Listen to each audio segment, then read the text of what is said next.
Welcome to the Masculine Psychology Podcast, where we answer key questions in dating, relationships, success, and fulfillment, and explore the psychology of masculinity. Now, here's your host, world-renowned therapist and life coach, David Tian. Welcome to the Masculine Psychology Podcast. I'm David Tian, your host.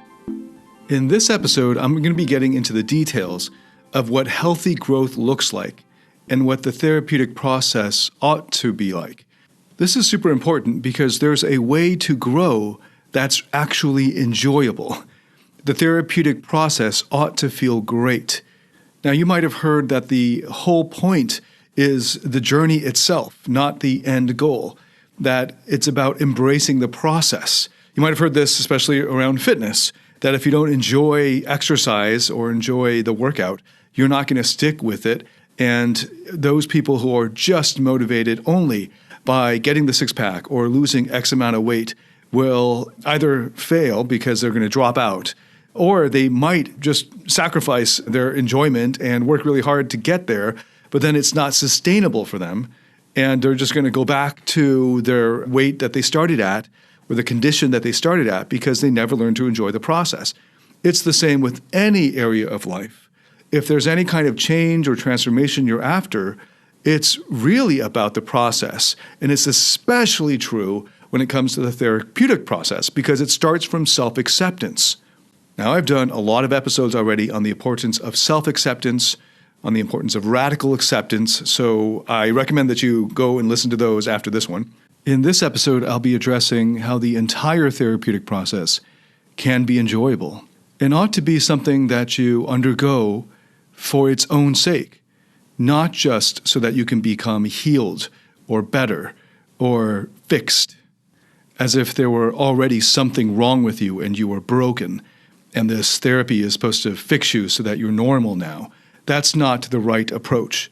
That approach, or that assumption that you're broken and need fixing, will result in fake progress or toxic growth, to which I've devoted many episodes to explaining, or unnecessary pain. For a lot of people who are in therapy with either a not very good therapist or the wrong therapeutic approach for them or for their issues, they end up with a lot of unnecessary pain and then quit. And now they've developed a negative association with therapy. So you don't want that. I don't want that for you. You don't want fake progress. That is, it seems like you're making progress, but really you're coming at the whole thing with an agenda because you assume that there's something wrong with you fundamentally and that you're broken and that you just need to be fixed so that you're normal. And then once you're normal, you can quit. And that type of progress that comes with an agenda, driven by some kind of achiever or perfectionist or shame-driven agenda, will lead to what seems like progress on the surface, but is just replacing one agenda with another. Whereas the therapeutic process done properly doesn't begin with an agenda, but instead begins with acceptance, self-acceptance, that is, acceptance of all of your parts. And that also should come from your therapist, fully accepting wherever you're at, including the parts that you might currently be ashamed of or think are weak or sad or pathetic, and that they don't need to change in order for you to be okay. But instead, the perspective is they're not just okay, they're enough and worthy of love just the way they are. And it's the perspective of seeing them as broken or needing fixing or that they're shameful. That is the thing that's getting in the way of their unburdening. Now, if they're in pain, of course, we can help alleviate that pain for them. But we don't need them to change in any way for them to be worthy or enough for love. So there's a misconception that I see floating around on the internet, but also appearing in comments and messages and emails that I get, which is that the therapeutic process is just therapy. So I want to make it clear that when I say the therapeutic process, I mean something very specific. And I've devoted other episodes to breaking down the 7 steps of the therapeutic process. When I'm saying that you need to go through the therapeutic process, I don't mean that you just need to find any therapist.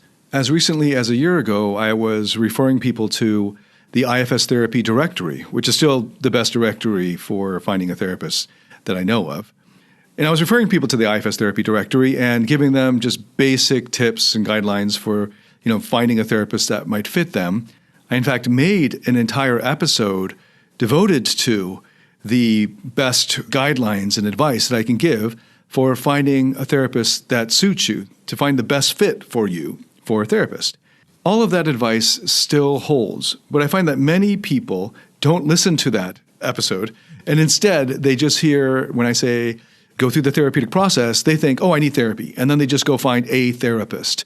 Even if they find an IFS therapist, and this really saddens me, and I resisted this conclusion for years, but I've come to the conclusion that it is now irresponsible of me to just say, go to the IFS Therapy Directory and find a therapist, because I think more than half, I have no idea what percentage, I haven't talked to or met all of the therapists in the directory, nor even the majority of them, but I've met a representative sample, and I've heard back enough from people who just went to the directory and found some therapists, that the majority of therapists that you'd find in any directory are not the standard that I would recommend. So it's not as simple as just find a therapist and sign up for therapy.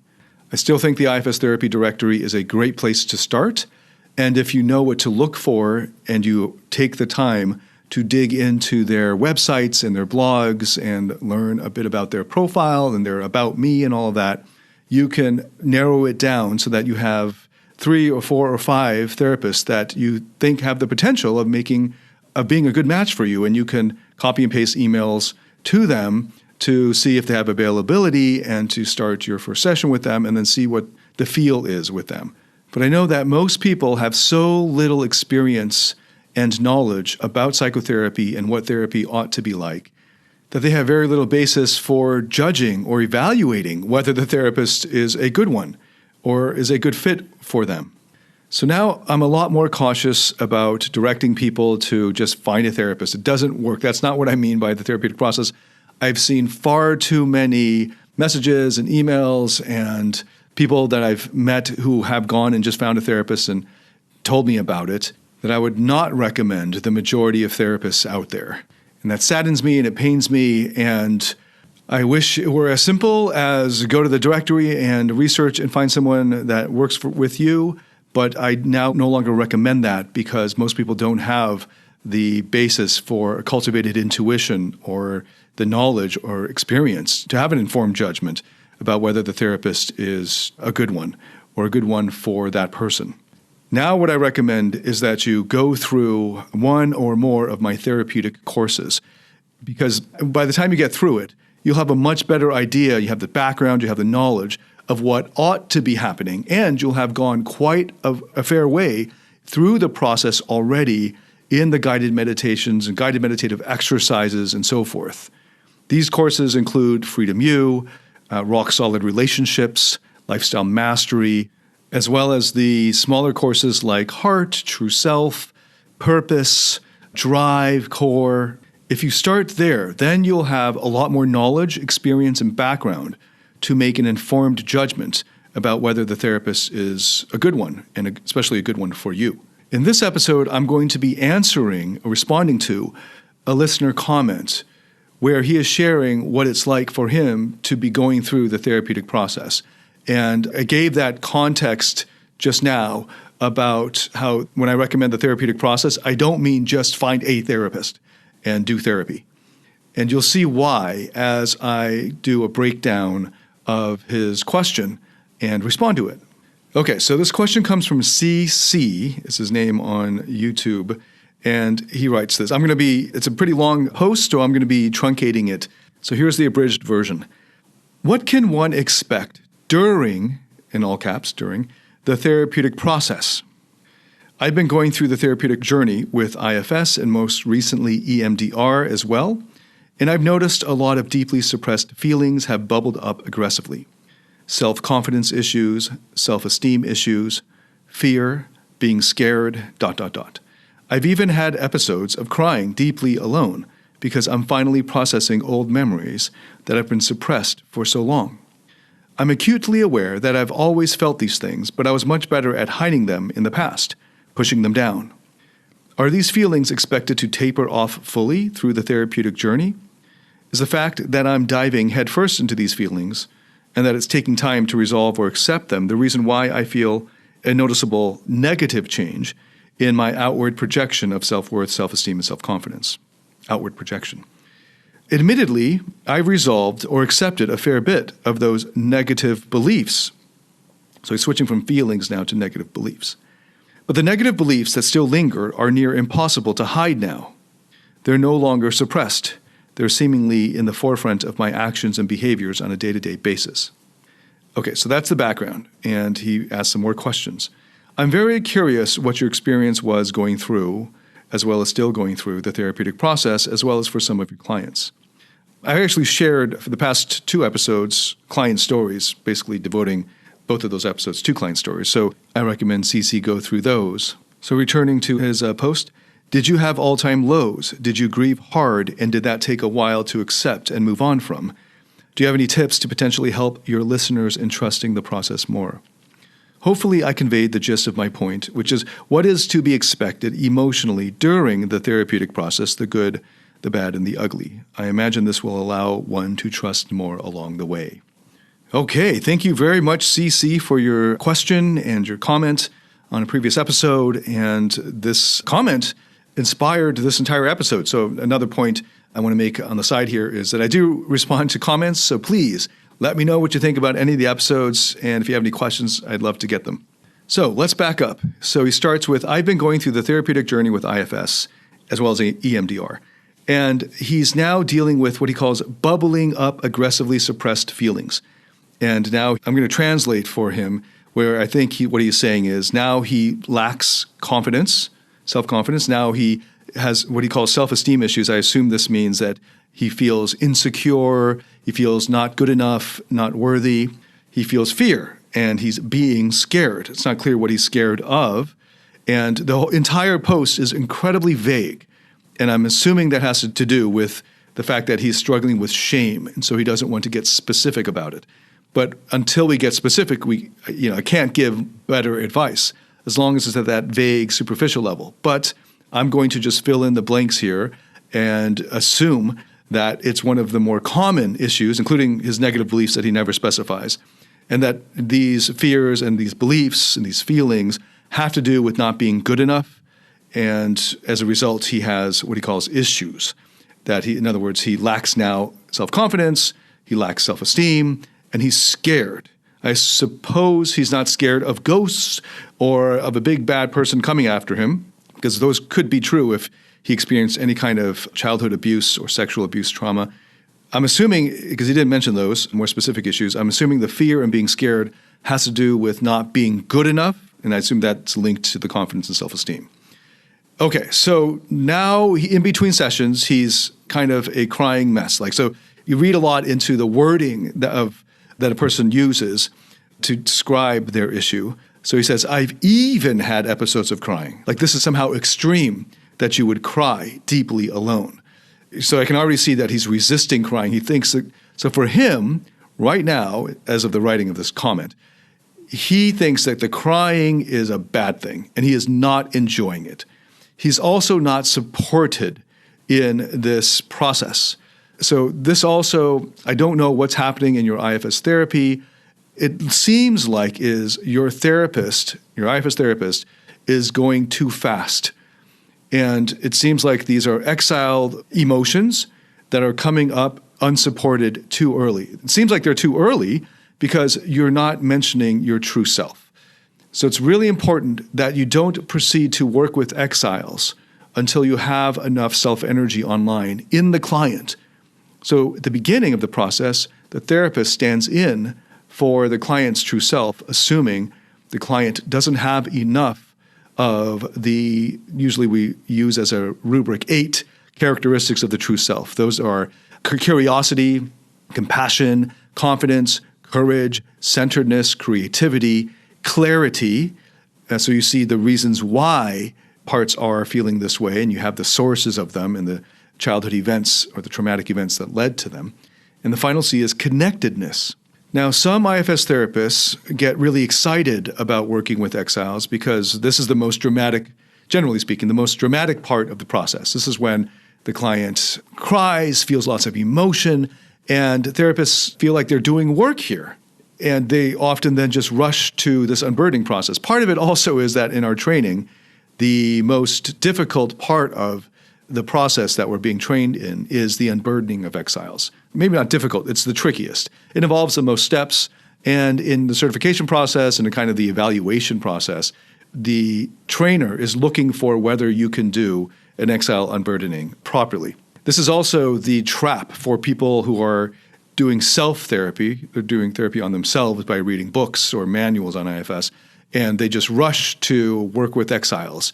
This is one of the most common big red flags that I see among people who do self-therapy, because there's a kind of fetishization about working with exiles, because the way it's explained in the books, in the manuals, is that it all hinges on unburdening exiles. So they just want to hurry it up and get to the exiles to fix themselves.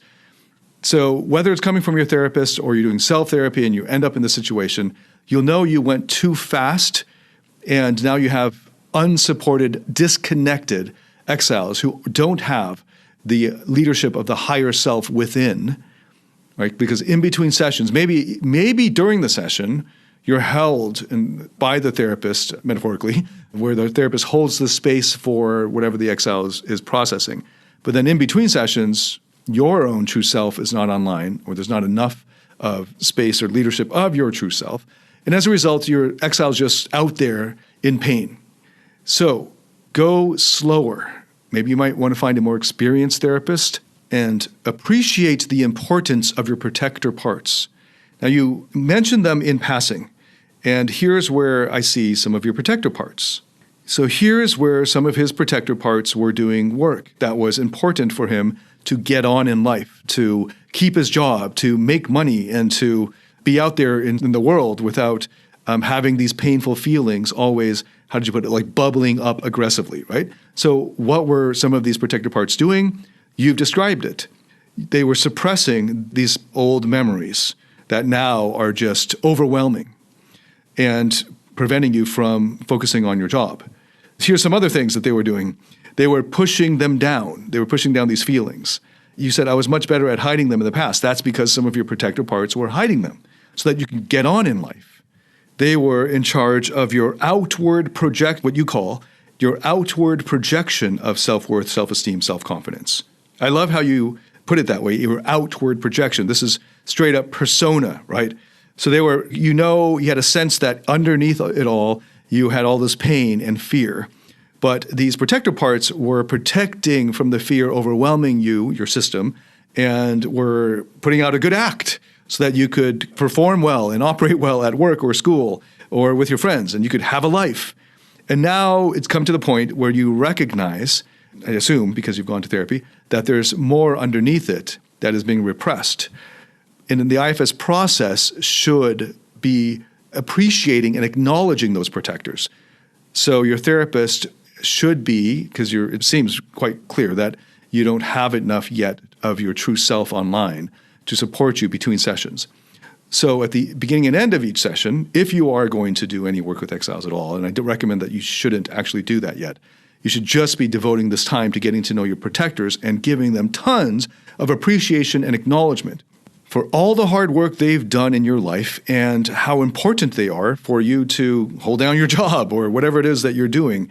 Now, if you don't have a job, right, this is another issue. There are some exceptions. And I've worked with people who actually don't have a day job because either they have a trust fund or they've saved up enough money that they've taken a year off, like a sabbatical, and they've devoted like full time to going through this healing process, and they do lots of other things as well, like they go on healing retreats and all that kind of stuff. And if that's the case, and you have the luxury of being alone for like the whole afternoon and crying and processing stuff and meditating for 2 hours at a time, go for it. That's awesome. In which case, what I'll say after this more practical component for those people who have day jobs or have to keep it together or hold it together and can't just afford to just break down crying in the middle of a board meeting, for instance, I'll be addressing the issues for those who do have the free time or luxury to devote full time to emotional processing, as well as for those who, like, let's say you set aside a Saturday for emotional processing.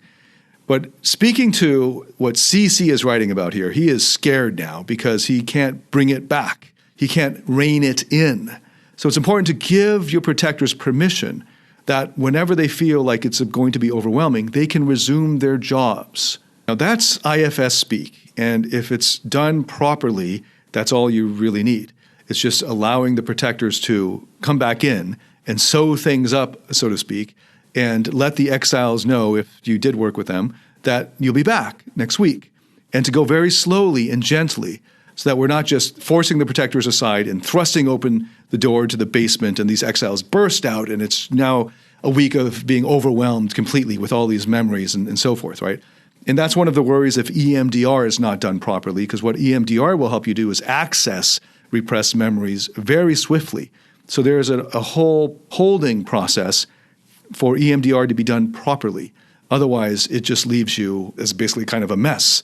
If you have a good therapist and something has just gone wrong with his or her communication to you of how you can support yourself between sessions, you should bring up all of this with that therapist. And hopefully this therapist will can take some sessions and teach you basic grounding techniques, or even better, you can get my program, Emotional Mastery, which goes through the basic level, DBT, dialectical behavior therapy, techniques for controlling your emotions. One of the foundational skills for emotional mastery is what I call emotion titration, which is where you can pick and choose which emotions you will feel, and you can increase or decrease the intensity of those emotions. That skill is a little bit more advanced, and it's predicated on being present and being mindful with whatever's happening, but also the opposite, where you can pull out and decrease the intensity of it. There's also another skill that you will learn before the emotion titration skill of increasing and decreasing intensity, which is emotion endurance, where you learn ways of enduring painful emotions longer.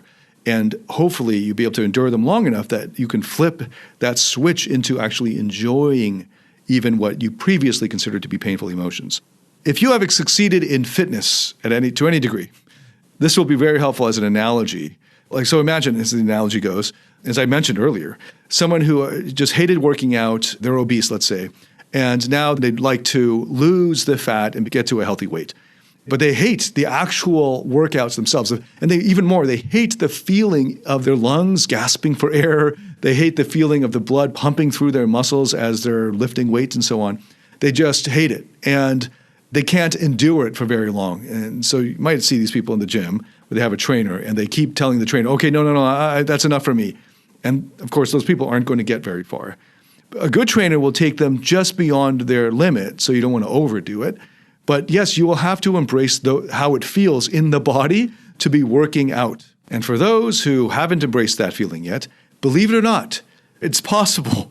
And everyone who has a healthy exercise lifestyle has made that switch to enjoying the feeling of the body and of movement, of the air passing through the lungs, of the pump, so to speak, of the blood flowing into the muscle and the muscle engorging and so on. That then becomes enjoyable, and as a result, you can sustain the exercise regimen so that it becomes then a part of your lifestyle. And now you'll get those results in a sustainable, healthy way, rather than a binge workout, binge diet, and a sort of a crash workout type of routine or regimen, which doesn't work, is not sustainable in the long run.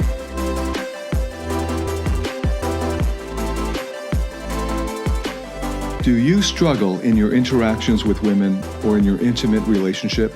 Are fear, shame, or neediness sabotaging your relationships or attractiveness?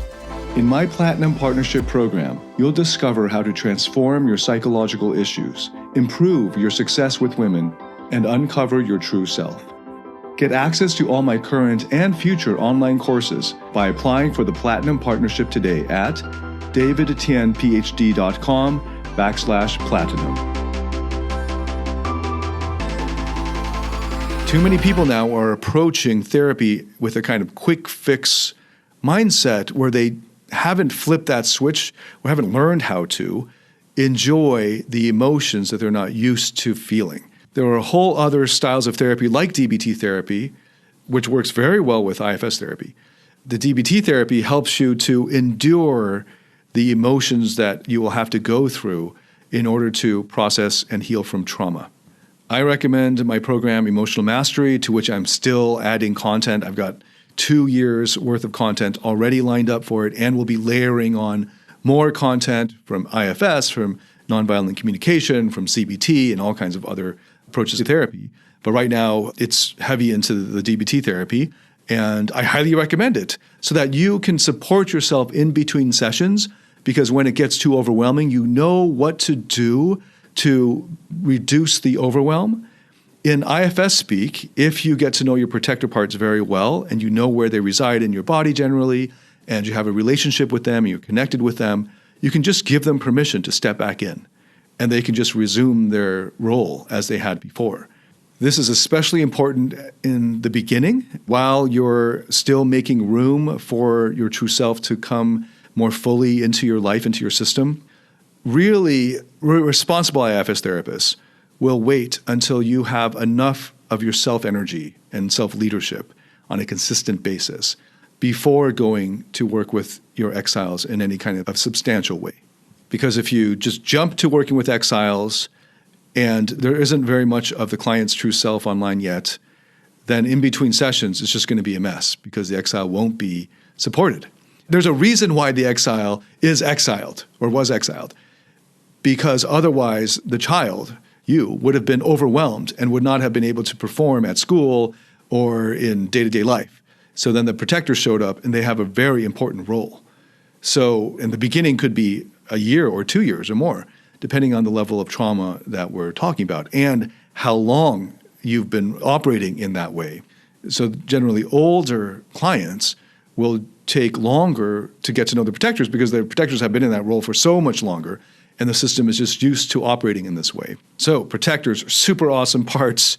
Give them lots and lots of credit. The IFS therapy process, especially at the beginning, should not just be, hey, protectors, step aside. I'm going to go right to the exile.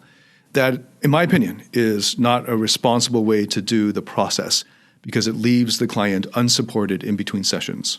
So as you can imagine, one of the first things that you should be aiming at when you're starting IFS isn't just going to work with exiles and bringing up all this childhood trauma, because if it's not supported, you're simply re-traumatizing yourself. There's no new understanding, there's no new perspective. The part is just out there feeling the pain again. What you should be aiming for is bringing more self-leadership into your system. That is, getting practice entering into the state or accessing the state of your higher self, your true self. There's a really great meditation by Richard Schwartz, the founder of IFS Therapy, called The Path. You can find various versions of this on YouTube, because the ones on YouTube have added all kinds of other things to track. It should just be like a 12 to 15-minute meditation. Actually, I just remembered, if you get the Insight Timer app, I think it's just called Insight now, INSIGHT. There's a free version of the app. The free version actually helped let you access a lot of content. So get the free version of the app and just search using the little magnifying glass thing, search for Richard Schwartz and look up his account, his creator account in Insight, and you'll find these meditations, including The Path and plenty of other really great meditations that he's done, and give that a try. Meditation to therapy is like strength and conditioning to learning the skill of martial arts. Hopefully that analogy works for many of you. IFS therapy meditations take it a step further, and it's like, let's just focus on, let's say, BJJ. It's like getting BJJ drills and working on those in between your training sessions or your private coaching sessions. They're more specific to the thing you're trying to do. So I recommend that you do silent meditation, as is just kind of strength and conditioning for the mind, as well as the IFS therapy meditations. Now, for CC, I highly recommend all of it. You do mindfulness meditation, mantra meditation, the IFS therapy meditations. Slow down the whole process. It seems like what I'm picking up here from reading your comment is that you're rushing through the process to try to just fix yourself, and now your system is overwhelmed. Take the time to get to know your protector parts, giving them as much love and appreciation and acknowledgement and understanding as you can.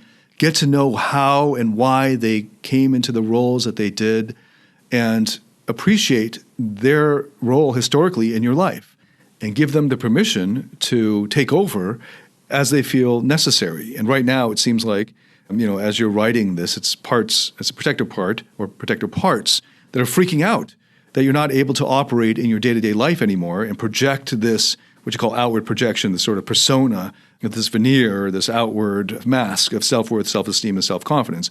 I assume there's a practical reason for that, maybe at work or something, and you want to go slower so that there isn't this freak out happening. That's how it should be in the therapeutic process. When you rush it, then you have emotional overwhelm between sessions. Okay, here's an example of why it's so important to have your true self online before you proceed further with exiles, or you have the protector part step aside and you don't have enough your true self online to then work with the more vulnerable exiles that these protectors have been protecting. So I picked this up in your comment here about negative beliefs. And I assume that you're deriving feelings from negative beliefs.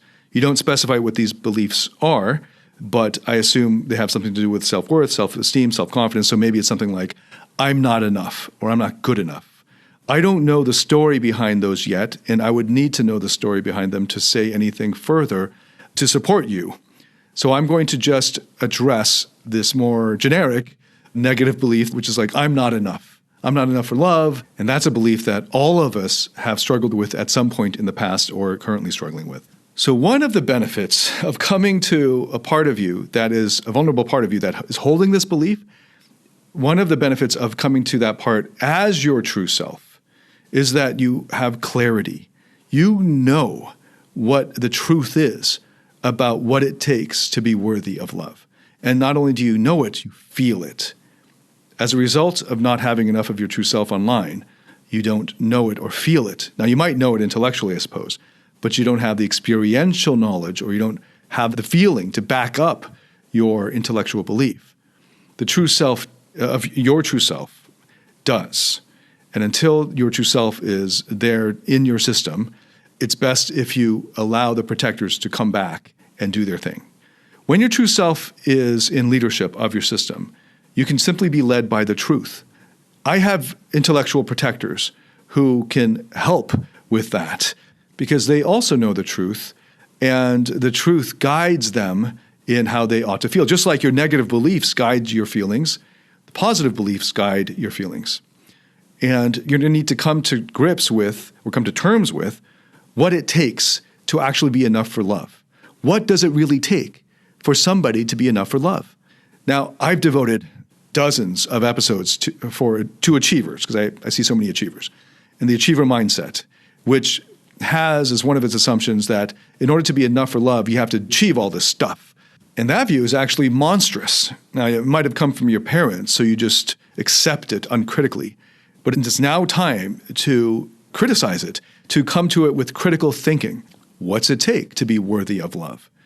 If it requires achievement, then that means that someone who hasn't achieved, like let's say an infant or a toddler or a puppy, is unworthy of love. Unless, for instance, the puppy would only be worthy of love if it could do tricks or if it could please you in some way. People who have some inherent disadvantages to achievement, let's say someone with Down syndrome, they would automatically then be unworthy compared to someone else of love, and that would be monstrous. I mean, this would be the Sparta approach to evaluating human beings. You just throw them off the cliff if they have some kind of intellectual deficiency or achievement deficiency.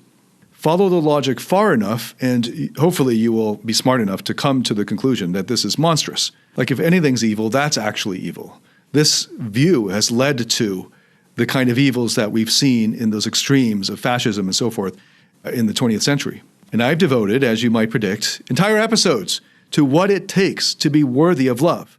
And if those examples that I quickly trotted out were too fast for you, go to those episodes that I devoted to this question of what it takes to be worthy of love, of unconditional love. You're going to have to come to terms with that because you're going to need to combat these negative beliefs, because you'll eventually see that they're not negative, they're just wrong. It's not that the belief is negative, it's just false. Now that inner child who was traumatized by and developed this negative belief might still have the emotional oomph of it. And if you are blended with that exile, then there's no help on the horizon for you until your next therapy session. And that's not good. So your higher self, your true self, is led by the truth. And even if the inner child has difficulty letting go of the false belief, you don't, because you are your true self, not blended with your exiled part. And as a result, you can then, as your true self, help this young, vulnerable, exiled part holding this false belief. And just like you could if a child has a false belief about a monster in the closet, and you, let's say as the parent, the adult, know there is no monster in the closet. You open the door, you try to demonstrate it. There's no monster. Look, you turn the lights on. As soon as the lights goes off, the kid is scared again. And what you do is you hold this child, and you're not afraid of the monster in the closet, but you have lots of compassion for the child who is still traumatized by some horror movie he watched or something, that there's a monster in the closet. And it's okay for you that the child is scared and needs you to hold him and be there, because you can do it, because you have the confidence and the courage and the strength to be there for that child. Right now, you're blended as the child, and your true self is not there to support the child. This is why I think you have a therapist who went too fast. And like, just part of the context is, when I say the therapeutic process, I don't mean just find a therapist. More than half of the people who I've written back or that I have followed up with their therapy is not done properly, which is very sad. So I have one more point here in addressing the end of your comment. And this is also where I'll be addressing those people who have the luxury of taking lots of time off from work or whatever, and they can devote full time to the grief work and the inner child work and so forth, and the therapeutic process done properly. So he writes, I'm very curious what your experience was going through, as well as still going through the therapeutic process. Did you have all-time lows? Did you grieve hard, and did that take a while to accept and move on from? What's to be expected emotionally during the therapeutic process, the good, the bad, the ugly?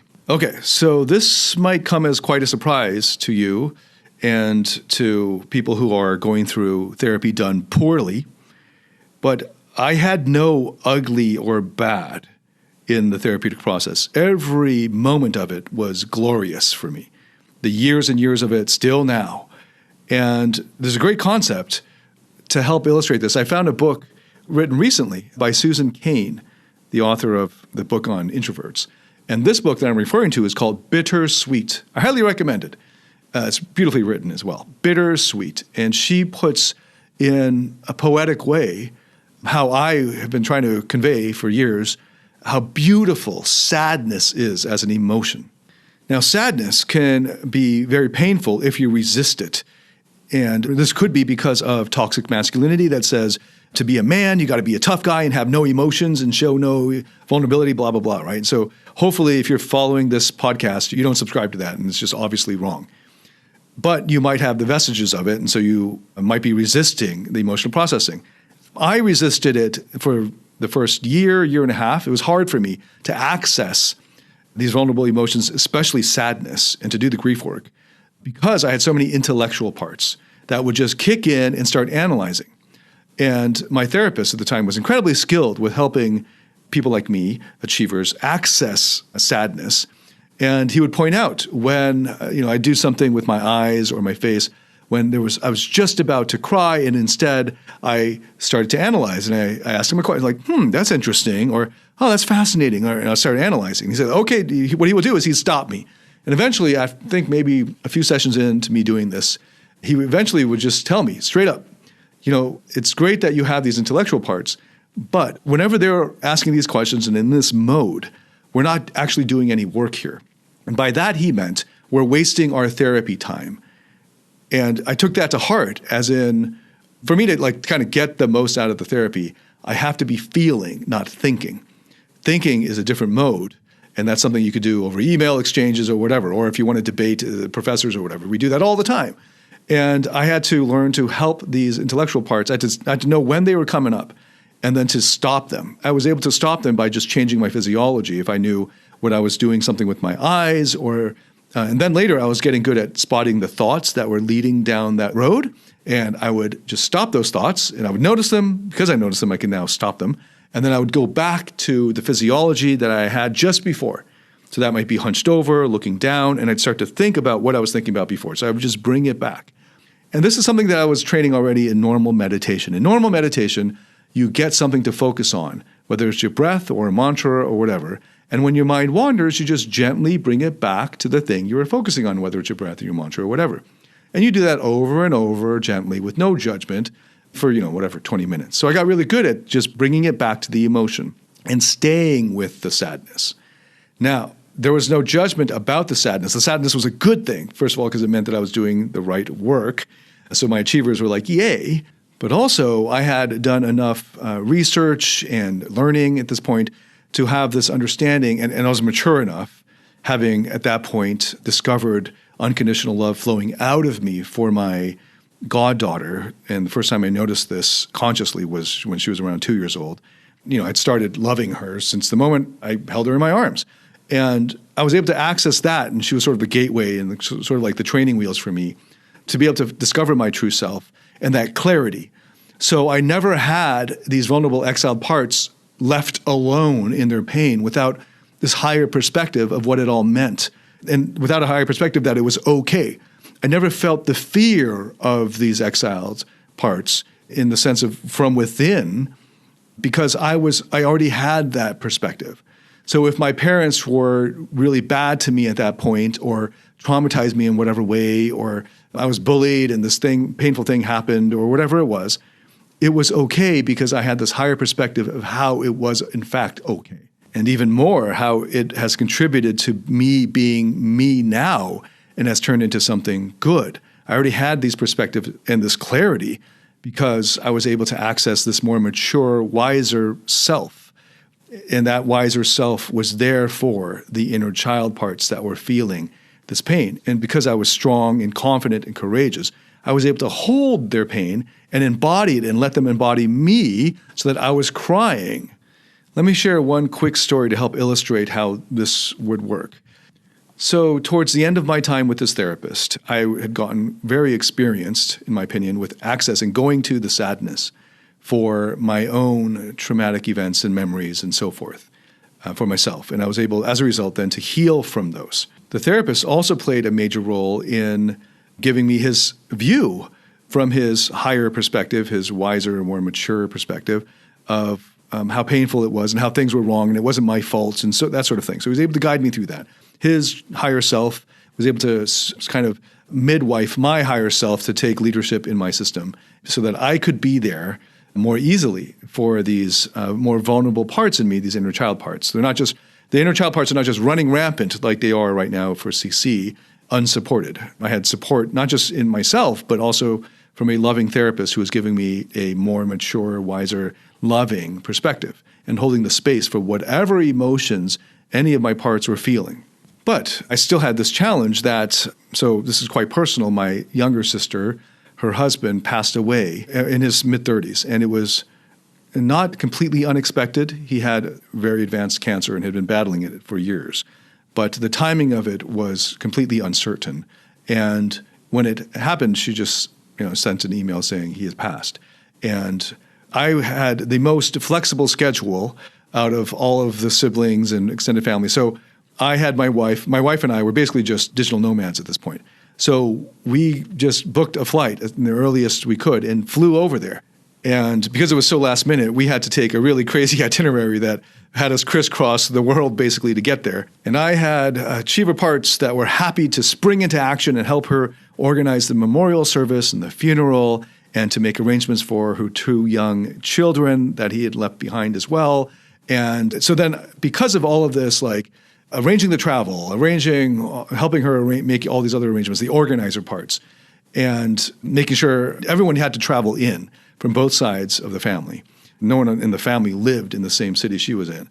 So it was quite a lot of organizing and working, right? And I had trouble accessing emotion for her. Like I intellectually knew I should be sad for her, and I was sad. I was as sad as any achiever dude would be. Kind of has a long face and this kind of sucks and all that stuff. But I knew because of all the therapy work I was doing, I needed to be there emotionally present for her and her children.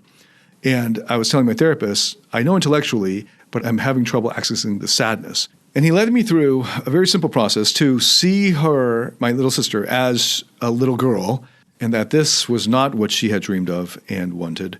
And this was definitely not what I would ever want for her, to be widowed in her early 30s and for her 2 children to be fatherless. And as a result, then I was able to access the emotion of sadness and grief. And it was beautiful. And of course, there was nothing I could do to fix the situation or change it. And yet being able to access that sadness was beautiful because it meant that there was so much love there. I wouldn't be sad if a tyrant died. I wouldn't be sad if someone that I did not love or even like or even knew about died. Obviously, the degree of sadness is in proportion to how much love I had or have for my sister, for her husband, for their children. And it was just a tragic situation. And the proper response is sadness. And the sadness is right next to love. In fact, love will always bring sadness, because once you love something, you will now have to reckon with death and with the ending. And as a result, if you follow that long enough, and it's real love, unconditional love, you will experience beautiful sadness. Now, what you're experiencing, CC, isn't beautiful sadness. It's unsupported sadness. It's sadness with no greater perspective. It's sadness where things are not going to be okay. And that part of you, the vulnerable inner child part that's experiencing or holding the sadness most concentratedly, is not being supported and doesn't think things will be okay. As a result, you have this emotional overwhelm. That's not how the therapeutic process is actually supposed to go. Without the greater perspective of the clarity and the compassionate perspective of your higher self, your true self, the therapeutic process cannot proceed. So until there's enough of your self-energy online, go slowly, and the first step will be appreciating those protectors and giving them the permission to step back into your day-to-day life whenever they deem it necessary. Fortunately, because I was able to access the emotions that are appropriate to the loss of a loved one, which is sadness and grief, and feel those and be okay with those and recognize how beautiful that those feelings are, because they symbolize, they reflect how much love is there. As a result, I was able to model that for my nephews, and hopefully they will remember the sight of their uncle in the front row crying his eyes out, and still of the confidence that life will be okay. Now, you might think, yeah, that's the death of a loved one. I get that. But I had this traumatic, horrible thing happen to me, and nothing good came out of it. Okay, well, with that perspective, it makes sense that there would be just unsupported pain with no end. And the sadness would just be kind of suicidal depression. So that's why it's so important to learn these DBT skills, the skills that I cover in emotional mastery, and more importantly, to have a good therapist, which are rare, the minority, a good therapist who will go slowly enough that you can still support yourself emotionally and psychologically in between sessions. So to recap, the therapeutic process does not mean simply go to any therapist and just do therapy. The therapeutic process is a very specific thing, and if you do it wrong, it can make you feel worse. So be careful with the therapist that you do work with. Find a good therapist. Take your time with that as well. And of course, I recommend my online courses. The Platinum Partnership will get you access to all of them. And if you go through these online courses, you'll be in a much better position with experience and knowledge to be able to evaluate whether the therapist is a good therapist for you. Second, it's really important that you appreciate your protector parts and the role that they have played and will and can play in your day-to-day life, and not to go to the vulnerable exile parts too quickly or too early, and to appreciate the role of your true self. And especially at the beginning, your main aim, if there is one at all, is to practice accessing what we call self-energy, accessing the state of your higher self, your true self. You can do that also through my program that I am a co-owner of. I don't own the whole of it, which is part of that company is Emotional Mastery. So it's an associated program. You can find links to the Platinum Partnership and to Emotional Mastery from my website, davidtianphd.com. Thirdly, in order to hold the space for your sadness, you need to have the right perspective. And this can come from simply seeing, the clarity of the higher self, the true self, of seeing the negative beliefs as false beliefs. And you have to actually see why they're false. And once you do that, it becomes really easy to let go of them, because once you see them as false, it's a lot easier to let go of them. In addition, to have that higher perspective that everything, and the confidence that everything's going to be okay. And if you don't have that, then you can expect that those parts holding the pain will be unsupported and your system will be overwhelmed. What to do? Get a better therapist. Admittedly, they're in the minority. Or go through my online courses to prepare you so that you can spot them, a good therapist, more easily. You can evaluate them more easily. Otherwise, you are re-traumatizing yourself and you're sort of like wallowing in the pain without any constructive or higher perspective. It's worth investing in yourself to get the right therapist for you and to do it properly. Because as you can see from CC's comment, if you have a poor therapist or a therapist that rushes things or an inexperienced therapist, they can actually make things worse. And as I've mentioned, I recommend my online courses to help you through the therapeutic process. Okay, if you liked this episode, leave a comment. Let me know what you think. Give me feedback. As you can see, I respond to feedback. Also, like this on whatever platform you find. I appreciate that. And share it with anyone that you think could benefit from it. Thank you so much for listening. I look forward to welcoming you to the next episode. David Tian, signing out.